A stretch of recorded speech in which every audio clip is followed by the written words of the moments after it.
요한계시록은 구약 성경 39권 그리고 이제 신약 성경 27번째 책인데 창세기서부터 치면 이제 66번째 책이 됩니다.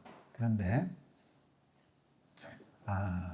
이게 66권이라는 책이 각 권마다 서론, 본론, 결론 뭐 이런 식으로 책에 초점이 있습니다. 그러니까 말하고자 하는 중심 주제가 있다는 거죠. 그런데 그 66권 각 권마다의 의미부여가 있고 이거를 한 권의 성경이라고 할 때는 성경 전체 66권을 한 권으로 보면 성경 전체에 흐르는 주제가 하나가 되고 그 하나의 주제에서 말하고자 하는 초점이 핵심 내용이 있고 그 핵심 내용에 의해서 서론, 본론, 결론 이렇게 진행이 됩니다. 그러면 요한계시록은 66권 전체의 한 권의 성경으로 볼 때 결론에 해당되는 책이 되고 창세기는 서론에 해당되는 책이 되는 것이고 나머지는 다 본론에 해당이 되는 책이 됩니다. 그러면 성경의 주제를 어떻게 잡아야 될 것인가? 그러니까 요한계시록이 결론에 해당이 된다라고 한다면 서론과 본론이 흘러가는 성경 전체의 흐름을 이해하지 않으면 요한계시록이 이제 되게 어려운 생각을 갖게 돼요. 그래서 진짜 본론은 범위가 너무 넓죠. 그러니까 넓다는 건 뭐냐면 전개를 그냥 길게 하는 거예요. 그러니까 서론과 결론을 이해하게 되면은 본론은 그걸 이렇게 쭉 늘어뜨려 놓은 거기 때문에 특별히 공부를 하지 않아도 이게 전개가 되는 거구나. 출애굽기부터는 이제 전개가 되는 거예요. 전개가. 그러면은 창세기가 서론이라고 했잖아요. 그 서론의 핵심은 뭘까요? 창세기 주제가 되는 거죠. 창조죠, 창조. 그러면은 결론은 뭘까요? 갖다 세자만 붙이면 되는데. 서론은 창조고 결론은 새 창조가 되는 거예요. 새 하늘, 새 땅. 그러면은 본론은 뭘까요?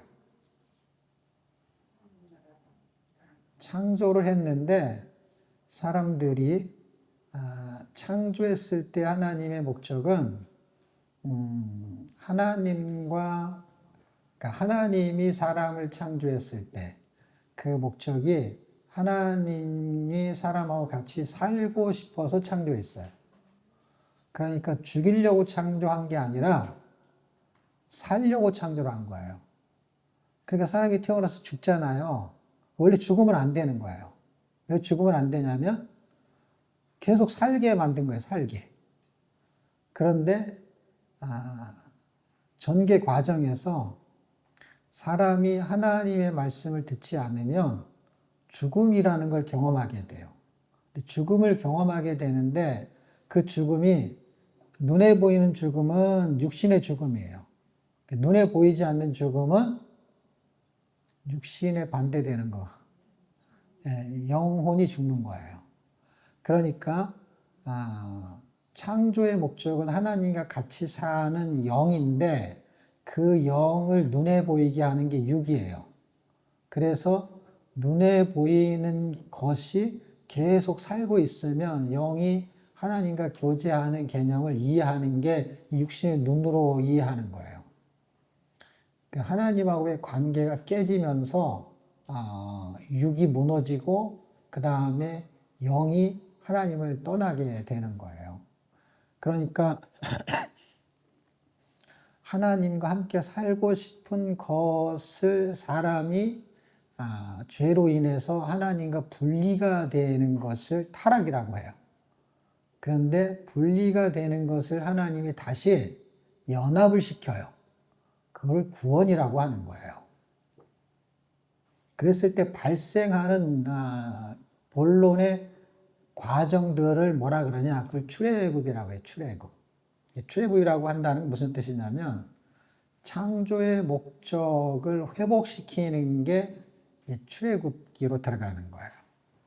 그래서 출애굽기는 구원의 스토리를 설명하는 거예요. 구원의 스토리.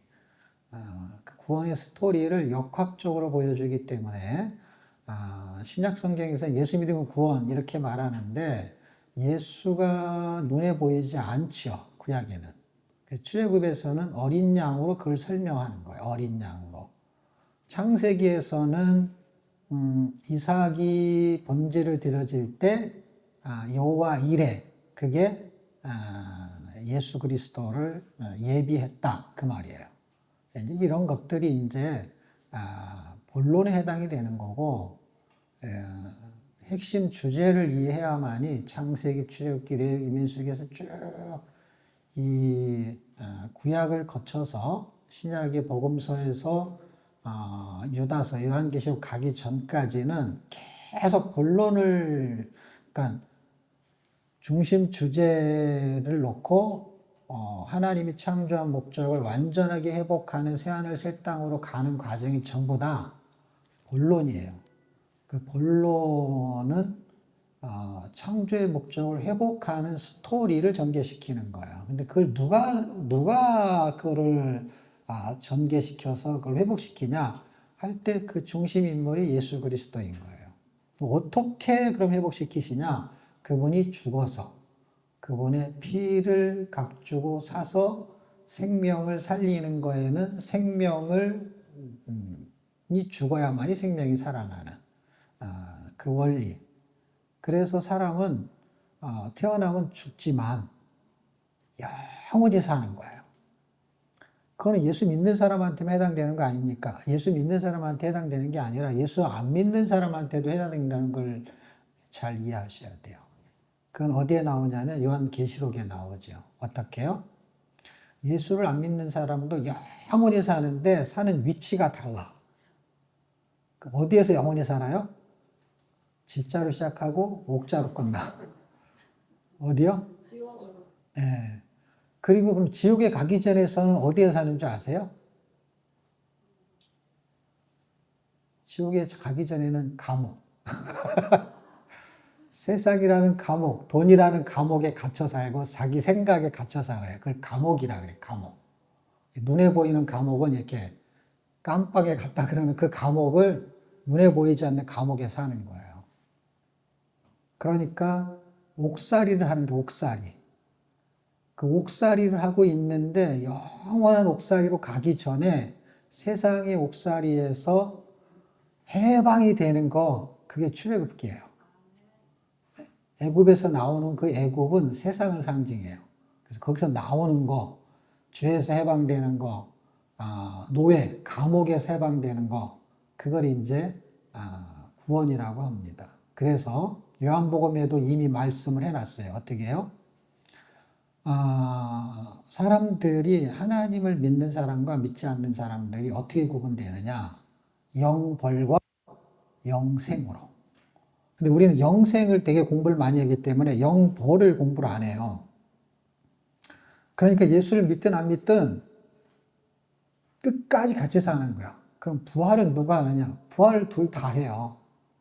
예수를 믿는 사람이나 안 믿는 사람이 부활을 한다니까 신기하지 않아요? 예수를 믿는 사람은 부활해서 영생을 하는 거예요. 어디서? 하나님과 함께. 왜? 하나님이 원래 그렇게 창조했으니까. 하나님이 사람과 같이 살고 싶어서. 근데 하나님과 같이 살기 싫어요. 난 세상이 좋아하는 사람은 마귀하고 영원히 사는 거예요. 누구하고 같이 사냐? 하나님하고 같이 사는 사람과 마귀하고 같이 사는 사람이 있는 거예요. 그들은 마귀를 잡아넣는 그 구덩이에 같이 가게 되는 거예요. 그거를 영생이라고 안 하고 영벌이라고 하는 거예요. 영벌. 그러니까 죽은 게 아니고 계속 사는 거예요. 그들도. 어느 정도로 힘들게 사냐면 죽고 싶어도 죽을 수 없는 야, 나 이렇게 살다 죽는 게 낫겠다 하는데 안 죽어요. 예, 왜냐, 안 죽게 만들었으니까. 원래 처음부터. 예, 얼마나 무섭습니까? 아니, 죽으면 그만이야. 라고 하는데 죽으면 그만이 아니라 죽고 난 다음부터가 더 길어. 여러분, 고통이 긴 게 나아요? 짧은 게 나아요? 그러니까 세상에서 고난을 받는 게 훨씬 좋은 거예요. 왜냐하면 짧으니까. 근데 세상에서 고난을 안 받고 자기 멋대로 살면은 고난이 더 긴 거예요. 영원한 고난에 들어가는 거예요. 그게 바울이 말하는 거예요. 바울이 이 세상은 템포러리하다라는 거야. 모멘터리한데 그 고난은 아주 찰나고 순간인데 그거를 바꿔가지고 그거를 가지고 영원하고 중한 거를 사야 된다라는 거예요. 이 사람은 천국에 갔다 왔기 때문에 그 진리를 아는 거예요. 눈으로 보고 설명하는 거예요. 저는 천국을 가본 적은 없어요. 근데 뭘 느끼냐면 성경을 읽다가 이 사람은 가본 사람이 맞다 라는 생각이 드는 거예요. 그게 느껴지는 거예요. 이게 글자로 느껴지는 게 아니라 그가 말하는 것이 의미로 느껴지는 거예요. 그거를 믿음이라고 하는 거예요. 믿음이라고. 글자를 믿는 게 아니에요, 여러분. 글자로 그 말하는 그 당사자를 믿는 거예요. 내가 너하고 약속했지 하는 약속한 문서에다 사인했을 때는 그게 효력을 발생할 때 그 사람을 믿는 거예요. 고린도후서 4장을 한번 보겠습니다. 4장과 5장 4장 맨 마지막 절이죠.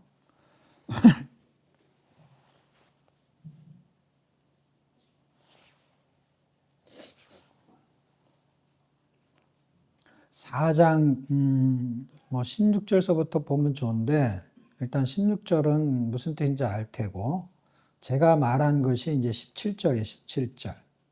그리고 5장 1절이 이제 이 육신의 장막과 영원한 장막을 설명하는 거예요. 이게 굉장히 요한계시록에서 벌어질 일을 설명하고 있는 거죠. 찾으셨나요? 예, 17절, 4장 17절 한 절 같이 읽겠습니다. 시작. 우리야 잠시 받는 환난에 경한 것이 지극히 크고 영원한 영광에 주한 것을 우리에게 이루게 함이니. 그게 이제 수단과 도구, 그 다음에 열매, 결과를 잘 생각해 보세요. 지금 어떤 사람이 장사를 할 때 물건을 만들어요. 그게 재료예요, 재료. 재료를 가지고 물건을 만들어서 팔아요. 팔아서 더 이익을 남기려는 거예요. 그럼 우리가 영광에 중한 것이라는 이익을 거두기 위해서 재료가 뭐가 돼요? 환난에 경한 것이 영원한 영광에 중한 것을 우리에게 이루게 함이니 라니까 잠시 받는 환난에 경한 것이 재료가 되는 거예요. 여러분의 몸뚱아리가 이 재료가 된단 말이에요. 재료가. 그리고 시간이 재료가 되는 거예요. 그 다음에 거기서 거기서 발생하는 것들이 환난이에요. 환난.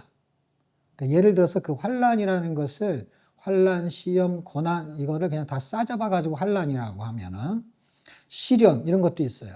여러분이 직장에 가서 일할 때 환난이라는 단어는 쓰지 않아요.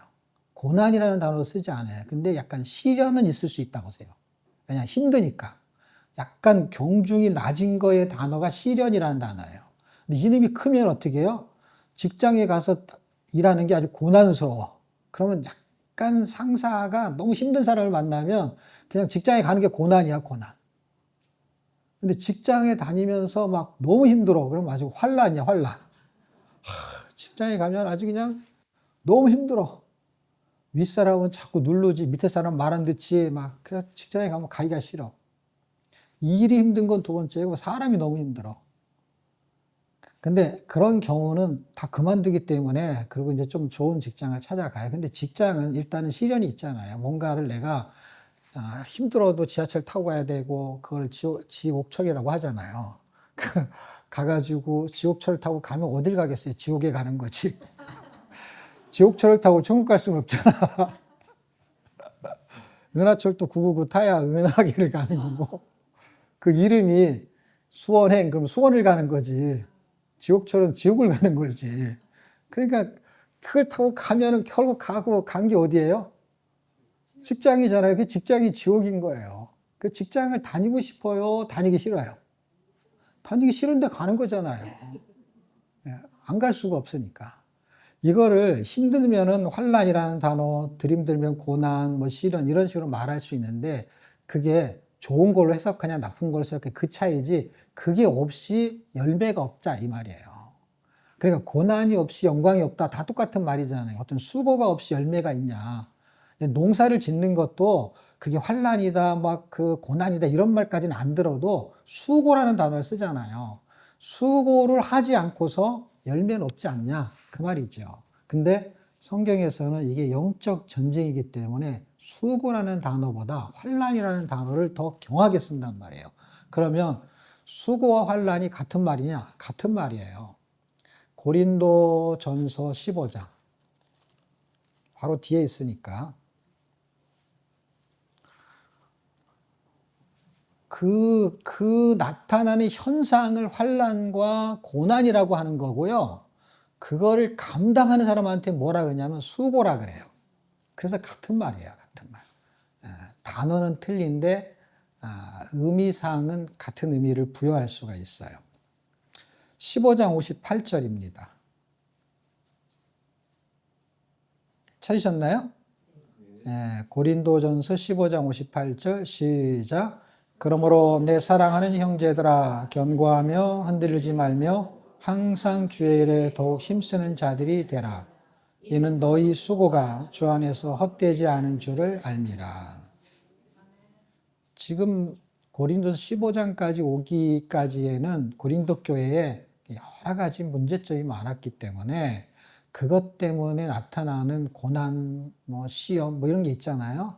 그거가 있음에도 불구하고 견고하며 흔들지 말며 주의 일에 힘쓰다 보면은 그런 일이 있잖아요. 돈을 벌다 보면 하여튼간 힘든 일이 있잖아요. 근데 그 힘든 일을 내가 감당하면 그걸 수고라고 한다고. 나타나는 현상은 환란인데 그걸 감당하는 사람한테 수고했어. 그렇게 말하는 거예요. 그래서 의미를 부여할 수가 있다라는 것이죠. 똑같은 뜻은 아닌 거는 분명한데. 자, 잘 들리나요? 예. 이제 고린도 후서 4장으로 다시 돌아와서 지금 바울이 이렇게 말을 하는데 수고해라. 그런데 그리고 왜 수고해야 되느냐? 잠시 받는 이게 아주 템포러리한 거예요. 이터널한 게 아니고 잠시 받는 환란에 경한 것은 템포러리하다는 거예요. 근데 영원한 영광은 이터널하다는 거예요. 근데 이 잠시 받는 환란이 영원한 영광에 주한 것을 이루게 하는 재료니까 이거를 안 쓰면 뭘로 영광을 얻을 수 있냐 이 말이에요. 근데 왜 못 쓰거나 안 쓰는 줄 아십니까? 이론적으로는 제가 설명하면 어유 그렇지 그걸 가지고 영광에 주한 걸 거둬야지 라는 건 논리적으로 알 수 있는데 세상에 나가면 그게 사용이 안 돼요. 그거를 찾아내야 돼요. 그러니까 지식으로 가지고 있어봐야 별 의미가 없어요. 왜 의미가 없냐면 현장에 사용이 안 되니까. 현장에 사용이 안 되는 원리를 이해해야 돼요.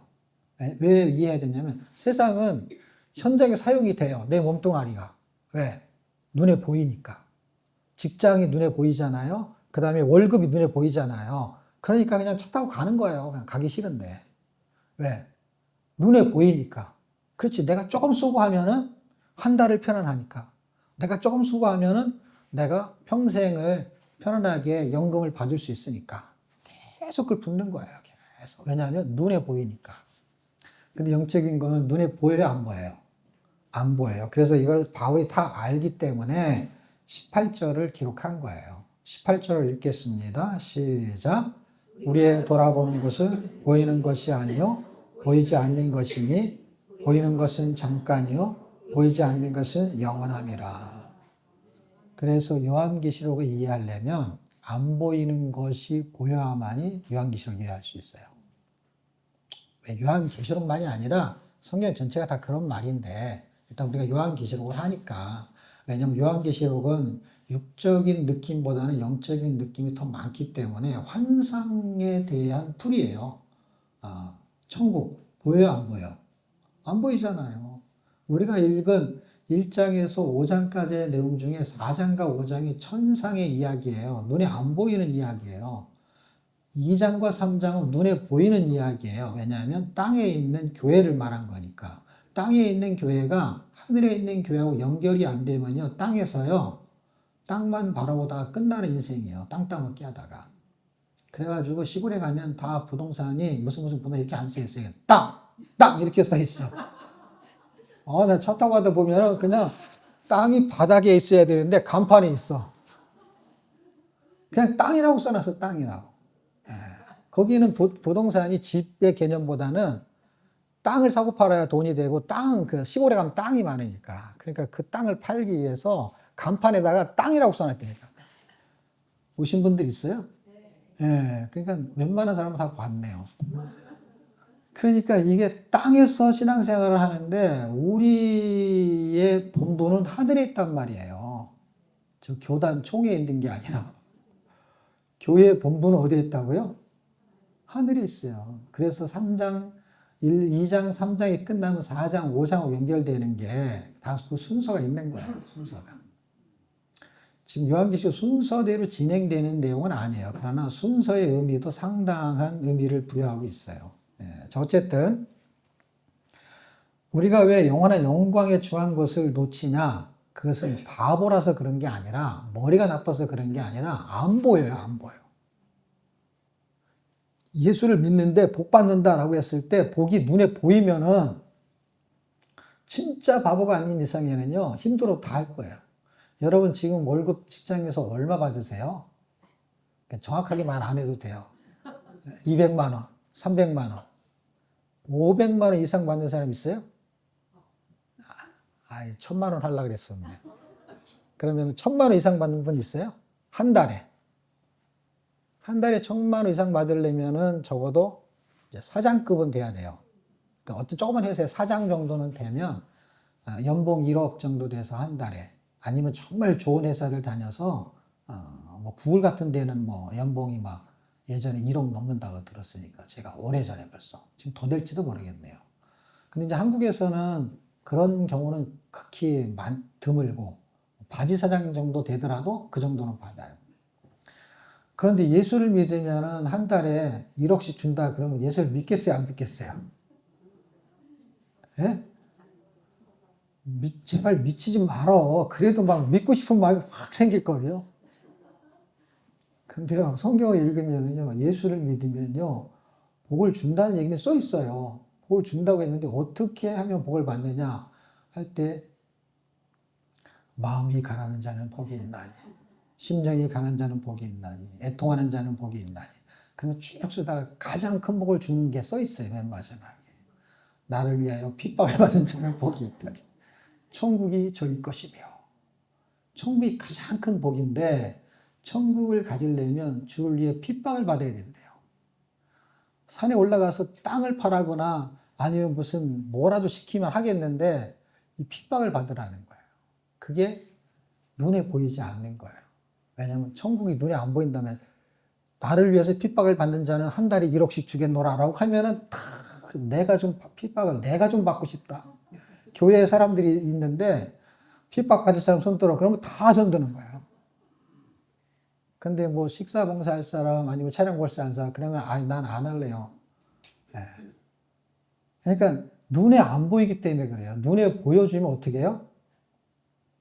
누가 안 하겠어요, 여러분? 생각해 보세요. 우리가 말하는 이 진짜가 하늘에 가면은 금이, 아스팔트가 금이야. 막 이렇게 말하는 그런 그 하늘에서의 그 영광이 내가 실제로 느껴진다면 그걸 안 할 수가 없어요, 여러분. 그러니까 영적인 거는 안 보인단 말이에요. 안 보이는, 그러니까 여기서도 말하는 거예요. 눈에 안 보이는데 보이는 거는 잠깐이 오니까 결국 뭐예요? 17절에 잠시 받는 환란이 겨운 거, 그거는 눈에 보이는 거, 영원한 영광이 주한 거, 그건 눈에 보인다는 거야, 안 보인다는 거야? 안 보인다는 거예요. 그러면서 만일 땅에 있는 우리의 장막집이 무너지면 하나님께서 지으신 집 곧 손으로 지은 것이 아니오 하늘에 있는 영원한 집이 우리에게 있는 줄 아느니 이렇게 말하는 거예요. 처소, 본립고자 이런 얘기. 이게 아까 제가 고린도전서 15장을 봤잖아요. 15장 끝 그 내용이 전부 다 부활 얘기잖아요. 지금 이 얘기가 부활 얘기예요. 결국에는요. 육신의 장막, 죽으면 새로운 장막, 그게 천국, 그걸 말하고 있는 거야. 단어가 이렇게 풀이가 돼서 그런 것이지. 서론과 결론으로 가는 과정은 복잡해도 그냥 알아도 되고 몰라도 돼요. 왜? 다 어떻게 알아요, 그거를. 그런데 성경을 보면 초점은 잡아야 되는 거잖아요. 그러니까 창세기와 요한계시록을 이해하면은 성경의 본질은 꿰뚫게 되는 거예요. 왜? 하나님이 왜 창조하셨지? 그가 창조의 목적이에요. 왜 창조했는지. 그 다음에 세상에 환란은 왜 있는지. 제일 궁금한 게 뭔지 아세요? 선악과. 왜냐하면 그게 안 좋은 걸로 나타나니까. 환란, 좋은 거예요? 안 좋은 거예요? 안 좋은 걸로 나타나니까. 그러니까 내가 손해를 보는 느낌이 드는 것일 때는 왜 만들었는지가 아주 불만이 많죠. 그러니까 선악과 같은 것도 잘 모르면 되게 불만스러운 거고, 그 다음에 환란이 있는 것을 굉장히 싫어하는 거예요. 근데 환란을 하나님이 창조하셨다면, 여러분 보세요. 하나님이 인간을 만드셨어요? 창조했어요? 이런 그 세상에, 하늘과 땅, 바다, 이런 거 하나님 창조하셨어요? 그러면 환란이라는 거는 눈에 보이는 거예요? 안 보이는 거예요? 안 보이는 거예요. 근데 그걸 창조했을까요? 안 했을까요? 환란은 창조되는 거예요? 어떤 거예요? 환란은 눈에 안 보이잖아요. 물건이 아니잖아요. 그러니까 환란이 그냥 살다 보면 있어라는 단어가 맞아요? 아니면 환란이 창조됐다는 게 맞아요? 네?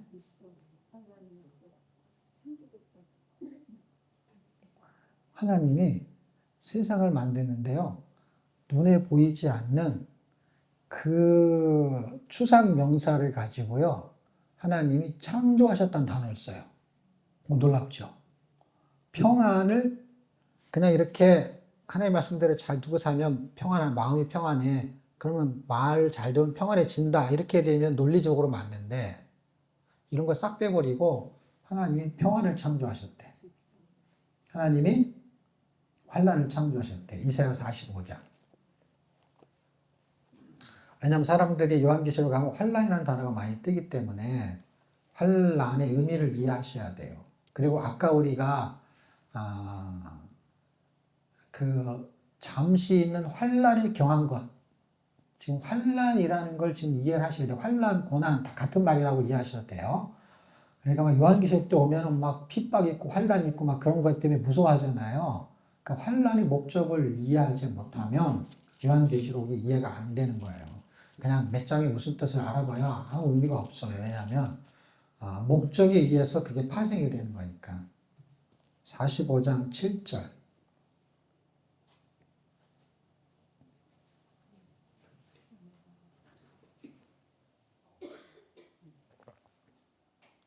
찾으셨나요? 이사야 45장 7절입니다. 같이 읽겠습니다. 시작. 나는 빛도 짓고 어둠도 창조하며 평안도 짓고 환란도 창조하나니 나는 여호와라 이 모든 일을 행하는 자니라 하였노라. 그러면 빛은 첫째 날, 당연히 빛은 창조하셨죠, 하나님이. 그리고 빛이 눈에 보이잖아요. 환하니까. 어둠도 눈에 보이잖아요. 어둠이 보여요, 안 보여요? 안 보이는 게 어둠이에요. 빛은 뭐예요? 보이는 게 빛이에요. 무슨 뜻이냐면 빛이 없으면 안 보여요. 그러니까 어두우면 빛이 없으면 안 보인다는 건 빛이 없으면 어둠인 거예요. 그럼 어둠의 정의는 뭐예요? 빛이 없는 게 어둠이에요. 그러니까 하나님이 어둠이라는 거, 어둠의 죄라는 거에 대한 정의를 낼 때는 진리의 기준으로 정의가 돼요. 그러니까 세상에 악이 있어요. 근데 하나님이 악을 원하지 않는 거예요. 그럼 악은 뭐 때문에 악이 되냐면 선이 없으면 악이 되는 거예요. 빛이 없으면 어둠이 되는 거예요. 그러니까 어두울수록 빛이 없는 거예요, 빛이. 그래서 이게 희미하면 점점 어두워지잖아요. 이게 빛이 없는 거예요. 그래서 어두움은 측정이 불가하다는 거 아십니까? 물리학적으로. 근데 빛은 측정이 가능하죠. 조도해가지고 밝기를 말하잖아요. 어두움은요, 7까지 어둡다라고 하더라도요, 어두움으로는 측정이 안 돼요. 왜냐하면 빛에 의해서 그게 어두워지는 거기 때문에 그거는 빛의 조도, 빛의 무게감으로 어둠이 결정이 되는 거기 때문에 그래요. 이게 자체적으로 결정할 수 없어요. 어두워지게 하는 게 없어요. 생각해 보세요. 빛이 없을 때만 어두운 거기 때문에 어둠 자체가 어둡게 하고 드러둡게 하고 하는 게 이게 주체가 아니에요, 주체가. 내가 어두운 걸 더 어둡게 해야만이 덜 밝고, 더 어두우면은, 그러니까 안 어두우면은 더 밝아지고 이런 게 아닌가. 이쪽에서는 그걸 할 수가 없는 거예요. 조절을 뭐 하는 거예요? 빛으로 하는 거예요. 악은 선으로 하는 거예요. 그 악한 사람은 그 안에 선이 없는 거예요. 악이 없는 사람은 그 안에 선이 많은 거예요. 그러니까 하나의 원리를 이해하시면 돼요. 그러면 평안과 그 다음에 환란을 창조했다라는 게 이게 굉장히 의미심장한 거예요. 그러니까 창조에는 목적이 있다는 것을 기억하셔야 돼요. 그러니까 하나님이 빛을 창조했다, 어둠도 창조했다. 그러면은 빛을 창조한 목적이 있는 거예요. 그렇죠? 그리고 성경을 읽으면 다 빛 가운데로 나와라 이렇게 말하죠. 그 빛의 대명사는 그리스도를 말해요. 생명의 빛, 생명의 떡, 세상의 빛. 요한복음에 가면 그래서 빛을 만드신 분이 빛이에요. 그러니까 이름이 빛이 똑같으니까 사람들이 헷갈리니까 그거를 무슨 빛이라 그러면 참빛이라 그래. 그래서 참빛으로 비춰야만이 이가 확인이 되는 거예요. 이가. 그걸 참빛이라 그래. 참빛. 도끼빛으로 비추면은 이가 있는지를 몰라. 이를 못 짜고. 그 참빛이에요. 그러니까 빛이 있고 참빛이 있어요. 빛을 창조하신 빛. 이렇게 설명하는 게 빛을 창조하신 빛. 고린도로 가봐야겠네 또. 왔다 갔다 하다가 이제 요한복음 못 하는 거지 뭐. 갔다 하다가 끝나는 거야. 고린도후서.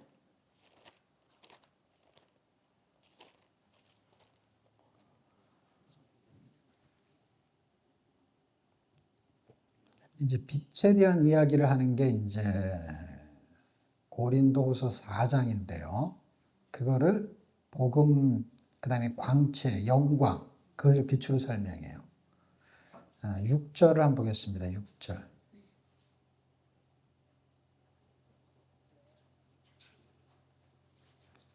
6절을 찾으셨나요? 같이 읽어요. 시작. 어두운 데서 빛이 비추라 하시던 그 하나님께서 예수 그리스도의 얼굴에 있는 하나님의 영광을 아는 빛을 우리 마음에 비추셨느니라.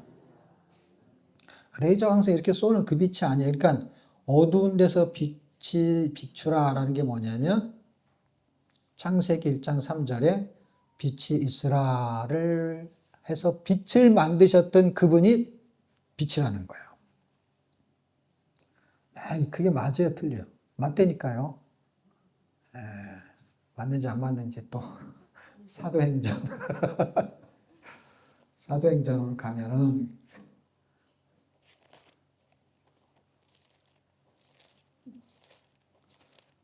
제가 지금 강의 내용이 없는 거라 사도행전 몇 장인지 먼저 찾아보고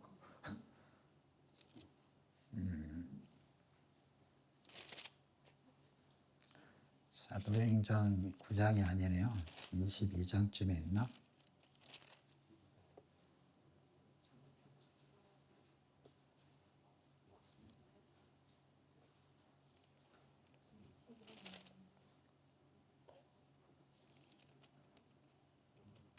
22장에도 없네. 그러니까 26장이네요.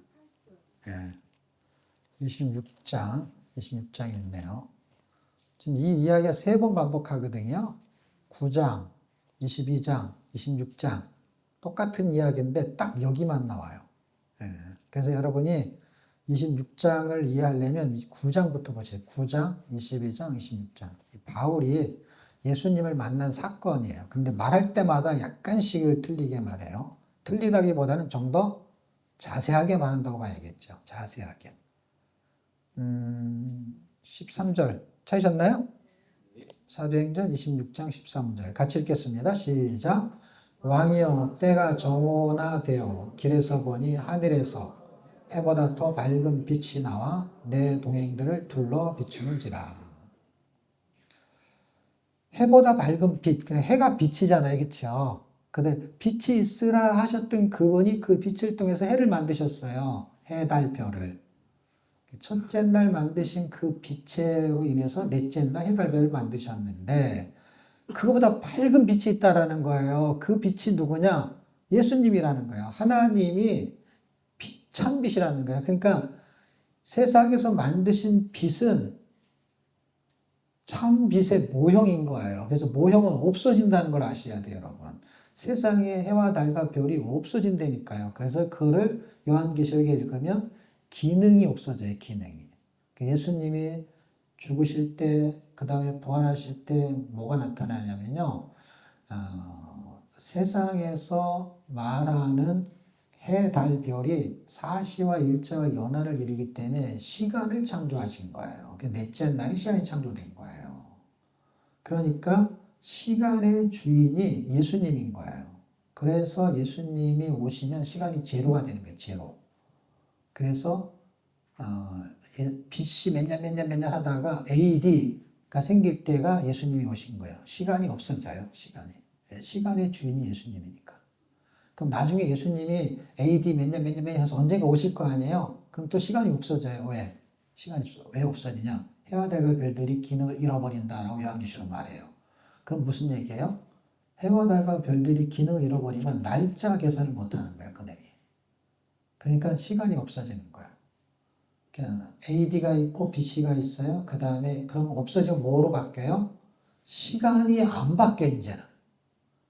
무슨 뜻이냐면 그때는 영원히 살기 때문에 영원 전에 계셨던 분이 이렇게 영원 후라는 게 없지만 시간이 창조된 후 시간의 마지막이 오는 거예요. 그러니까 시간의 주인이 오시면 시간이 없어지는 거예요, 여러분. 그래서 영원히 사는 거예요. 우리가 유한한 인생을 사는 이유는 유한한 물건을 먹어서 음식을 먹어서 사는 거예요. 그래서 여러분이 신선한 음식을 좋아하죠. 식당에 가도. 근데 이제 마트에 가게 되면 다 뭐가 찍혀 있어요? 물건에? 날짜가 찍혀 있죠. 날짜가 찍혀 있으니까 그 안에 먹으라는 거죠. 그러니까 날짜가 찍혀 있는 걸 먹고 사는 사람은 그 날짜에 죽는 거라는 걸 아셔야 돼요. 요 날짜에 죽는 게 아니라 날짜를 먹고 사는 사람은 날짜에 죽는단 말이에요. 근데 하늘에서 내려온 만나, 영원한 만나를 먹는 사람은 영원히 사는 거예요. 왜냐하면 날짜가 없잖아요, 날짜가. 이해가 돼요? 네, 육신은 날짜가 있는 거야. 근데 그 날짜가 해, 달, 별에 의해서 움직이는 거예요. 그게 창조의 목적이에요. 창세기를 해야 되는 건데, 창세기를 제가 왜 하냐면, 하나님이 빛을 왜 만드셨느냐. 빛의 원형이 참 빛이라고요. 성막의 원형이 예수님이라고요. 그러니까 빛이 없어진다니까요. 정말로 없어져요. 요한계시록. 예수님이 빛이기 때문에요. 밤이 없어진단 말이에요. 밤이 없어져요. 해, 달, 별이 있어도 해가 기울어지면은 밤이 오잖아요. 밤이 없는 게 천국이란 말이에요. 왜? 그건 해가 필요 없는 거예요, 이제는요.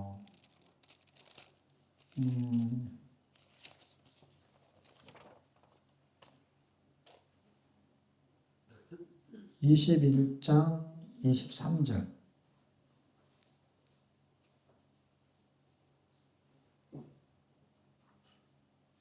찾으셨나요? 한 절만 읽어요. 시작. 그 성은 해나 달의 비침이 쓸데없으니 이는 하나님의 영광이 비치고 어린 양이 그 등이 되심이라. 해, 달의 기능을 잃어버린다고. 예수님이 오시면 날짜가 없어진다고요. 왜? 영원히 사는데 무슨 그거 계산을 해요? 영원히 사는데. 밥 안 먹어도 사는데. 점심, 아침, 점심, 저녁 그게 없다니까요. 해가 바뀌어야 연도가 바뀌는 거고 해가 지어야 하루가 바뀌는 거잖아요. 근데 그게 없단 말이에요. 그게 영원인 거예요. 요한계시록은 영원을 말하고 싶은 거고 해달의 비침이 쓸데없다는 거, 해달의 목적은 이제 다 끝났다는 거예요, 여러분. 목적. 수단이었다는 거예요. 이 땅에 사는 동안에. 새하늘과 새 땅으로 가면 본 땅에 있었을 때 해와 달과 별들이 새하늘과 새 땅에서는 예수님이 그냥 전체를 다 비추고 있기 때문에 어두움이 없는 거예요, 어두움이. 빛을 창조하신 그분이 참빛이기 때문에 만구의 그 빛 가운데로 다니고 땅의 왕들이 자기 영광을 가지고 그리로 들어가리라 하면서 25절 거기는 밤이 없음이라. 해와 달과 별이 기능을 못하는 거예요. 이거를 한번 보여줬던 게 예수님의 초림 때 보여주지요. 예수님이 십자가에 달리실 때 갑자기 대낮에 어두워지죠. 해가 기능을 잃어버려가지고. 그러니까 이분이 창조주라는 걸 기억하셔야 돼요. 지금 우리는 하나님이 세상을 만드셔서 그렇게 외워가지고 아무 의미가 없어요. 왜냐하면 이 창세기부터 요한계시록까지 읽어가지고 이걸 이해하셔야 돼. 그분이 창조주구나. 창조주를 외워가지고 되는 게 아니라 아까 제가 말한 대로 그것이 느껴져야 되는 거야. 이분이 창조주가 맞구나 라는 걸 느낄 수 있어야 되는 게 느껴 있어. 외워가지고 머리에 갖고 있는 거는 소용이 없다니까, 여러분. 그거는 실제 상황이 나타났을 때 효력이 발생하지 않아요. 효력이. 근데 이걸 느끼고 이걸 믿어지는 사람. 믿는다고 착각하는 건 언제 확인되느냐? 실제 상황이 되면 알 수 있어요. 그거는 그냥 어떤 사람이 수영복을 입고 다녀요. 그래서 수영장에 티켓 끊어가지고 한 5년 정도 다녔어요. 근데 그 사람이 수영을 잘한다고 우리는 생각하죠. 5년 동안 수영장에 다녔으니까. 근데 잘하는지 안 잘하는지를 보려면은 몇 년을 다녔는지 중요한 게 아니라 물속에 들어가서 수영하는 걸 봐야 되거든요. 그래가지고 이제 너는 저기 5년 동안 다녔으니까 내가 한번 보겠다. 그래서 수영복도 늘 입고 다니고. 그래서 수영장에 들어갔어요. 물속에. 수영을 못하네. 수영장만 5년을 다니고. 예수 안 믿는 사람이 우리를 보면 그렇게 생각한다고요. 교인 복장을 하고 다녀. 환란이 오잖아요. 그러면 수영을 못해. 환란을 못 이겨. 수영장에 들어가면 그냥 꼬르륵이야. 세상에 환란이 오면 아예 교회를 안 나와 그냥. 환란이 오면 왜 나한테 이런 환란을 줬냐는 거야 하나님이. 아니 환란을 참조했는데 왜 참조했는지 모르고 교회를 다니니까. 한참 밥통들이 교회를 다닌다고. 교회 와서 밥만 먹으니까 밥통이지. 하나님의 말씀을 먹어야 되는데. 말씀을 먹어서 그게 자라가지고 이게 밥을 먹으면요 육신이 자라가지고 살과 피가 되는 거잖아요. 하나님의 말씀을 먹어서 살과 피가 돼야 되는데 머리에다가만 기억만 하는 거예요. 살과 피가 되는 게 아니라. 그럼 뭐하고 똑같은 줄 아세요? 밥은 안 먹고 밥을 연구하는 거가 똑같은 거예요. 오늘 밥은 현미밥, 오늘 밥은 백반, 오늘 반찬은 뭐 이렇게 계속 공부를 하는 거예요. 굶어 죽죠, 그 사람이. 그 영원히 굶어 죽은 거를 모르는 거예요. 왜냐하면 지식이 많은 것이 실력으로 생각하는 거예요. 한국 교인들은. 영적으로 죽어 있는 거예요. 이렇게 보면 다 죽어 있어요. 왜냐면 뭘 말하면 대답은 다 100점이에요. 왜냐? 공부를 했으니까. 그러니까 시금치는 뭐가 많아요? 그러면 대답을 다 해요. 근데 시금치를 먹어본 적이 없어요.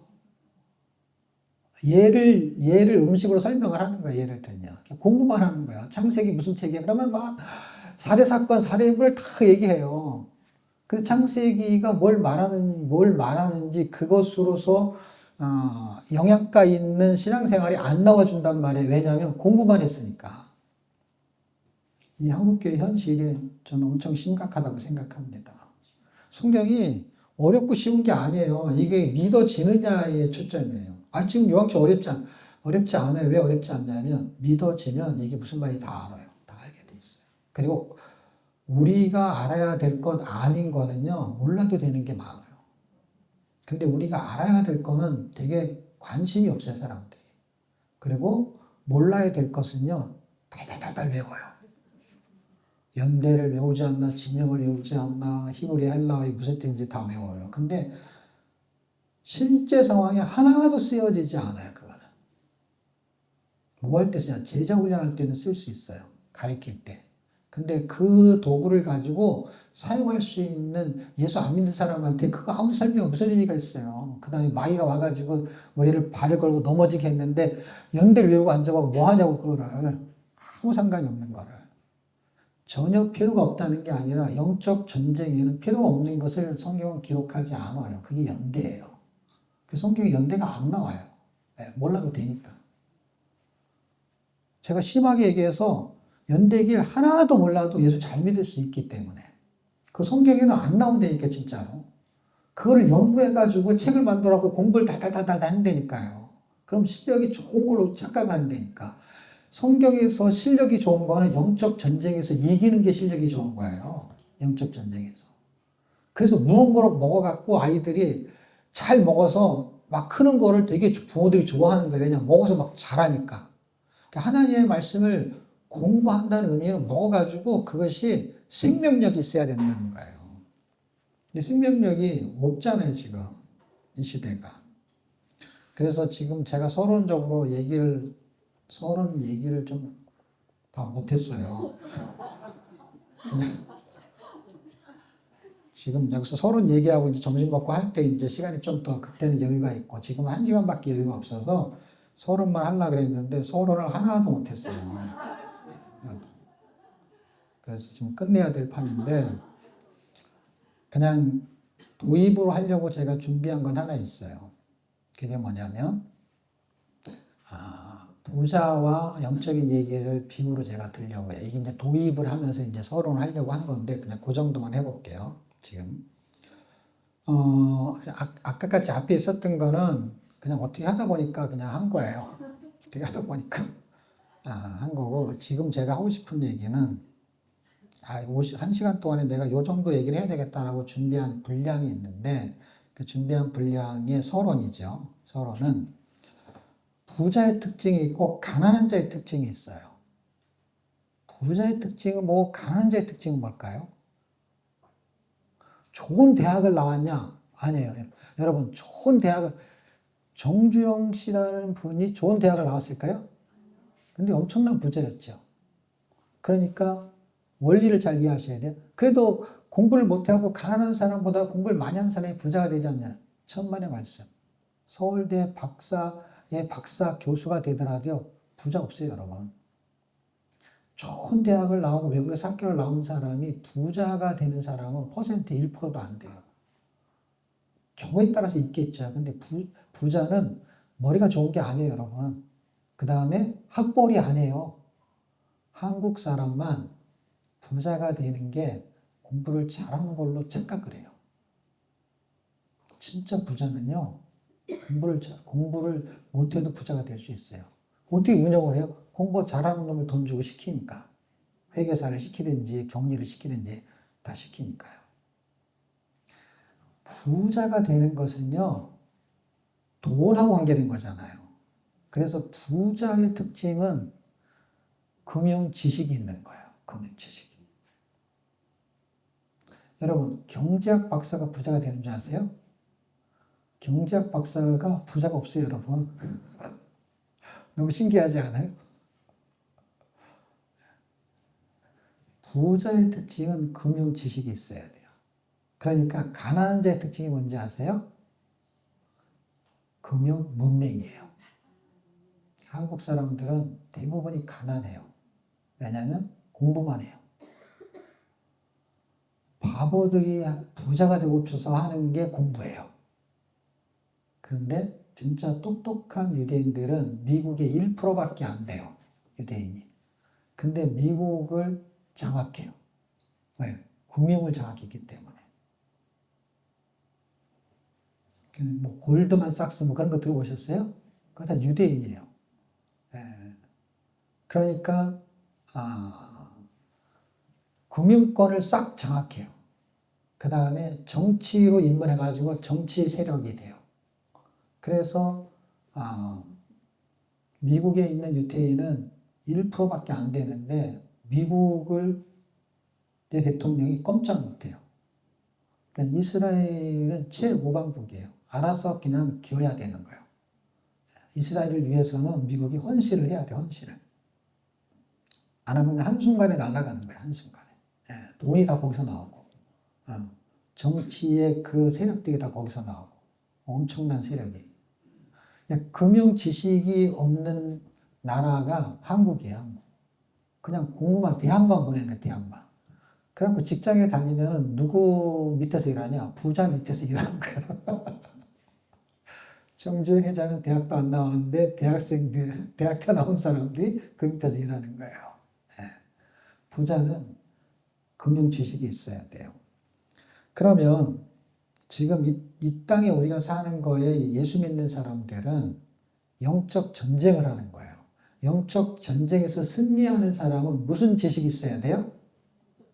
영적 지식이 있어야 돼요. 영적 문맹이 이 지식은 아까 말한 공부를 플러스한 개념을 이해하셔야 돼요. 그러니까 영적 지식이라고 하는 것은 눈에 보이는 성경을 달달달 외우는 그 어떤 지식을 외우는 거하고는 약간 차원이 다른 거예요. 금융 지식이 있다라는 거는 그 금융에 대해서 이해도가 높기 시작한 거예요. 영적인 지식이 있다라는 건 단순하게 연대, 인물 이 정도의 선을 말하는 게 아니라 눈에 보이지 않는 지식을 말하는 거예요. 지금 표면상에서 눈에 보이는 지식은 연대, 인물, 사전 뭐 이런 거예요. 근데 그 지식으로는 절대로 안 돼요. 왜냐? 그 지식으로 됐다면 영적 전쟁에서 지금 예수 믿는 한국교회 교회가 다 승리해야 돼요. 지식이 뛰어나기 때문에. 그러니까 보이지 않는 영적 지식이 있어야 되는 거야, 이 지식은요. 우리는 눈에 보이는 영적 지식을, 눈에 보이는 성경 지식을 영적 지식으로 착각한다는 거예요. 그러니까 눈에 보이지 않는 영적 지식이 있어야 돼요. 그게 영적에서 승리할 수 있는 거예요. 영적으로 패배하는 사람들은 가난한 사람들이 금융 문맹인 것처럼 영적 문맹인 거예요. 그 영적으로 뭘 의미하는지를 모르는 거예요. 설교를 들어도 무슨 말인지 몰라요. 그러니까 예화를 쓰고, 그러니까 착하게 살아야 돼요. 그러니까 11조 해야 돼요. 그러니까 주일 성수해야 돼요. 이런 것만 공부하는 거예요. 그러다가 좀 더 공부하게 되면은 이제 연대기 좀 공부하고, 역사를 좀 공부하고, 이제 그런 거예요. 근데 세상에 나가면은 다 고난만 좀 오면 그냥 다 엎어지니까, 뭐, 그냥 질병만 찾아도 그냥 엎어지니까. 너무너무 힘드니까 사는 게. 세상을 절대 이길 수가 없어요. 근데 보세요. 그 지식으로 이겼다고 한다면, 교회에 얼마나 많은 사람들이 지식 수준이 엄청난지 아십니까? 평신도라도요, 헬라시 우리 잘하는 사람 많고, 이제는요, 목사 뺨치게 설교도 잘하고 강의도 잘하는 사람 많아요. 한국교회는요, 이 성경 지식이 굉장히 해박해요. 수준이 되게 높아요. 그런데 세상을 이기질 못해요, 세상을. 지식이 이기는 게 아니라 뭐가 이기는 거예요? 믿음이 이기는 거예요. 또 이거 히브리서로 가야 돼요. 히브리서만 서로 조금 안내다가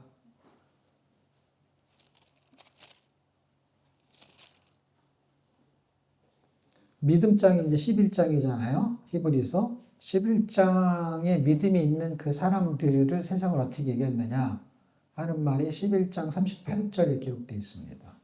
이런 사람은 세상이 감당치 못하도다 라는 거예요. 그러니까 믿음이 있는 사람들은 세상이 그 사람들 감당이 안 돼. 세상하고 믿음 있는 사람하고 만나잖아요. 그럼 세상이 세상 말로 쪽을 못 써요. 그런데 믿음이 없는 사람, 성경 지식이 해박한 사람이 세상을 만나잖아요. 그러면 믿음 없는 사람이 세상을 감당치 못해. 그래서 이게 잘 생각해 보세요. 여러분이 세상인지 세상을인지를 생각해 보세요. 여러분이 조사 하나가 틀려지잖아요. 믿음이 있는 사람은 세상이 감당치 못해. 믿음이 없는 사람은 세상을 감당치 못해. 여러분은 이예요? 을이에요? 갑이에요? 아무리 여러분이 가만히 있어도 대답을 안 해도 조사해보면 다 나와요. 조사하면 끝이 아니니까. 조사하면 다 나온다고요. 네. 세상을 감당치 못하는 거예요. 저나 여러분이랑 똑같은 거예요. 목사는 감당하고 성도는 감당치 못하고 그런 게 아니라 그거는 직분이고 세상을 감당하는 건 직분이 아니고 지식이 아니고 뭐라고요? 믿음이라는 겁니다. 너희가 세상에서 환난을 당하나 담대하라. 내가 세상을 이겨노라. 세상을 창조하신 목적이에요. 환난을 당하게 만들었어요. 예수 믿는 사람에게. 요한계시록 1장 9절입니다. 이게 서론의 출발이 환난을 지금 제가 하려는 건데 서론에서 환난을 왜 이해해야 되느냐? 환난을 창조한 목적을 이해해야 돼요. 1장 9절입니다. 이거만 설명하고 점심 먹고 그리고 이제 서론서부터 이제 다시 해야 될 것 같네요. 1장 9절입니다. 찾으셨나요? 시작. 나 요한은 너희 형제요 예수의 환난과 나라와 참음에 동참하는 자라. 하나님의 말씀과 예수의 증거를 인하여 반모라 하는 섬에 있었더니. 환난을 창조했어요. 그런데 여기서 말할 때는 예수의 환난이라고 해요. 이거를 in Jesus예요. 예수 안에서 당하는 환난을 말하는 거예요. 예수 안 믿는 사람이 당하는 환난을 말하는 게 아니에요. 예수를 믿었기 때문에 당하는 환난. 그럼 요한계시록은 어떤 시대의 배경을 가지고 있어요? 요한계시록은 로마 시대 때 기록된 책이잖아요. 그 당시에 예수를만 안 믿었어도 사자밥 되지 않았을 거예요.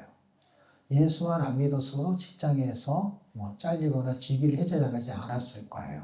그러니까 예수 안에서 예수의 환난은 뭐냐면 예수를 믿는 것 때문에 당하는 환난을 말하는 거예요. 그 환난을 믿음으로 이길 수 있다라는 대안책을 제시했어요. 또 하나 문제 아십니까? 그럼 그 환난을 왜 줬냐는 거예요. 예수 믿는 사람한테. 너희가 세상에서 환난을 당하나 담대하라. 내가 세상을 이기노라. 왜냐하면 이 세상에 하나님이 우리를 준 거는 우리를 예수 믿는 사람으로 환난 있는 세상에 살게 하시는 이유는 이 환난을 이길 수 있는 존재로 바꿔놨기 때문이라는 거예요. 하나님의 자녀로. 그럼 환난은 뭡니까? 환난은 우리에게 있는 이게 불 같은 환난이라는 걸 잘 생각해요. 여러분 물로 본다 하기 약한 게 아니라 강한 환난이에요. 이 세상에서의 환난은 불의 비유를 들어요. 그러니까 불의 환난의 개념은 뭘 말하느냐면은 타서 없어지는 환난이 있어요. 그건 누구한테 해당이 되냐면 예수 안 믿는 사람. 그래서 지옥이 불타는 거예요, 여러분. 예수 믿는 사람의 환난도 불타요. 그런데 안 타요. 그걸 어디서 구해주느냐? 또 성경을 찾으면 시간이 걸리니까 그냥 다니엘서 그러면 다 이해가 될 거예요. 사드락과 메삭과 아벳노고 불타요. 근데 안 타요. 그러니까 뭐예요? 영광을 나타내는 게 목적이에요. 그러니까 하나님의 영광은 예수 믿고 가만히 있으면 영광이 없는 거예요, 여러분. 그러니까 보세요. 저를 보세요. 창조했어요. 그 다음에 이쪽으로 영원한 창조, 새하늘과 새 땅 이쪽으로 가게 하는 거예요. 그럼 이쪽으로 가게 하면은 예수 믿고 구원받아서 그냥 확 다 가버리면 되잖아요. 근데 여기를 고치잖아요, 지금. 이렇게 가는 게 아니라 이렇게 간다고요. 그 세상을 통과한단 말이에요. 근데 이 세상에는 환란이 있다고 했잖아요. 너희가 세상에서 환란을 당하나 담대하라. 요한복음 16장이에요. 절주도 가르쳐줘요? 33절이에요. 담대하라. 내가 세상을 이겼노라 라고 하는 이거를 통과하잖아요. 통과할 때 우리에게 있는 불순물들이 다 태워져 가지고 정결하게 될 때, 레위기에 보면 불로 태울 때 그게 이사야서도 여러분 그 숯불로 지지잖아요. 정결해지는 의미를 갖는 거예요, 여러분. 그래서 우리를 거룩하게 만드는 것이 그게 불이에요, 불. 그래서 여러분 순도 100%의 금을 만들 때 다 태우는 거 아십니까, 여러분? 다 태운다는 그 의미는 뭐냐면 풀무풀 또 뭐라 그러죠, 그거를? 뜨거운 불 속에 녹아가지고 불순물을 빼낼 때 그놈을 녹여버린단 말이에요. 그러니까 우리가 이 환란 속에서 예수의 환란 속에서 녹여져야만이 정금처럼 나온단 말이에요. 불순물들이 확 제거가 된단 말이에요. 거룩한 삶을 살게 만드는 이 세상 것들을 벗겨버리는 거예요. 그게 광야예요, 광야. 광야를 거쳐서 가나안 땅에 들어가는 게 다 그 원리란 말이에요. 이 세상이 광야예요. 이렇게 진입을 하면서 여기서 그럼 발생이 돼요. 사건을 통해서 미드바르 광야라는 곳에서 하나님 미드바르가 광야거든요. 그게 다발에서 나온 게 다바르. 다바르는 뭐냐면 말씀이에요. 말씀이 광야에서의 말씀이 사건을 의미해요. 그러니까 미드바르 그러니까 광야 사건이 발생하는 곳이 광야예요. 그 말씀에 의해서 말씀 때문에 환란이 일어나는 거예요. 여기서 이렇게 지나가면서 뭐가 발생하냐 사건이 발생하면서 이걸 통과하는 사람들에게는 하나님이 영광을 받으시는 거예요. 이 사람들이 풀무 속에 들어갔다가 안 타고 나오잖아요. 모든 사람이 예수를 믿는 거예요. 그 이방 나라에서 엄청나리는 거예요. 이 세상이 다 이방 나라예요. 이방 나라. 다니엘서에 있는 그 금신상이 세상 나라예요. 세상 나라. 거기에서 불 속에 사는 게 우리가. 그 속에서 하나님이 예수의 환란, 예수님 때문에 들어간 거예요. 그 사람들이. 거기서 타 죽을 것 같은데 안 타 죽는 거예요. 그래서 요한계시록은요, 그 환란을 한 권에 그냥 보여주는 거예요. 그래서 그냥 지나가면은요, 죽는데 안 죽는 거예요. 그리고 안 죽는데 결국 그놈은 죽어야 되는 거예요. 그래서 둘째 사망도 요한계시록에 나오는 거예요. 첫째 사망, 둘째 사망, 첫째 부활, 둘째 부활, 이런 게 나오는 거예요. 끄트머리 가면 20장 이후부터 나오거든요. 그러니까 환란에 경한 것, 우리의 육신이 이 환란. 여러분 이렇게 막 몸을 가지고 일하는 환란만 있는 게 아니라 건강하기 위해서 막 역기를 들고 막 하잖아요. 그럼 이게 여기 막 알이 비고 아프잖아요. 그걸 환란이라는 단어를 쓰는 거 곤란하지만 그럼 곤란하면 그건 곤란이라 그래. 환란이라 곤란이라. 여러분 난로도 있고 골로도 있어. 그 난로는 좀 큰 거고 골로는 작은 거야. 환란은 큰 거고 곤란은 좀 작은 거야. 다 똑같은 말이에요. 그럼 막 그렇게 하면 알이 벽고 힘들잖아요. 그 알통이 나오잖아요. 그러니까 그 과정을 거치면서요 단단해지는 거예요. 그러니까 하나님이 우리를 거룩하게 만드는 게 세상살이에요, 여러분. 세상살이에요. 그래서 죽으면 천국으로 가는 게 아니고요. 죽으면 세상으로 가는 거예요. 아니 죽으면 예수를 믿으면 죽어서 천국 가는 게 아니라 예수 믿으면은 계속 살아가지고 어디로 가는 거예요? 세상으로 가는 거예요, 여러분. 예수님이 세상으로 오셨잖아요. 영혼과 똑같은 거예요, 여러분. 그 세상에서의 한 단면을 보여주면서 그게 창조되어갖고 요한계시록을 짧게 함축적으로 보여준 게 요한계시록이에요. 요한계시록 굉장히 의미심장하고 요한계시록을 반드시 이해를 하셔야 돼요. 그렇지 않으면 영적 문맹이 돼가지고 이 시대를 어떻게 살아야 되는지를 놓치게 됩니다. 그 이야기는 왜 알아야 되는지에 대한 이야기는 점심 먹고 서론부터 다시 해보도록 하겠습니다.